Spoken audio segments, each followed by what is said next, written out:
Quand l'air Pied de Bois ouvre officiellement ses portes.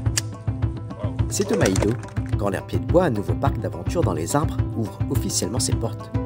À partir de 8 ans, et pour les plus intrépides et téméraires, profitez de tyroliennes, des ponts suspendus ou encore des passages sur liane en toute sécurité. Cette inauguration, en présence des élus et des agents de l'ONF, reflète, selon Emmanuel Séraphin, président du territoire de l'Ouest et maire de Saint-Paul, cette volonté commune de relancer cette activité dans un des lieux les plus fréquentés du territoire des Hauts de l'Ouest. Évidemment, c'est même vital pour le massif du Maïdo d'avoir des prestataires sur des activités telles qui s'inaugurent ce matin.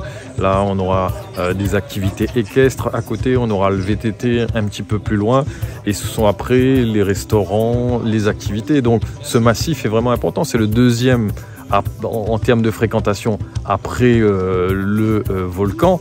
Et donc les gens qui viennent pourront pique-niquer évidemment, mais aussi avoir des activités de loisirs. Et ça, c'est important, faire revivre les prestataires. Il y a beaucoup d'emplois en jeu ici au niveau du Maïdo.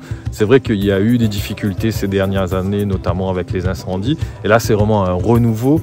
Et le massif revit. Et vous imaginez que nous sommes heureux d'accompagner ces structures pour que chaque réunionnais qui vient là, il prend le temps d'apprécier les arbres, d'apprécier la nature ici au niveau du Maïdo. Ça, c'est vraiment important. On est parti sur un concept vraiment innovant en créant en priorité un parcours accessible dès 3 ans. Donc c'est un parcours filé que les parents ils peuvent aussi accompagner les autres enfants dedans et un parcours aire de jeu aussi. En termes d'acrobranche, on a 5 parcours de difficulté évolutive avec comme parcours phare un parcours tyrolienne qui est donc avec 2 tyroliennes qui traversent les vallées. Que les parcours sont étendus sur à peu près 2 hectares de forêt.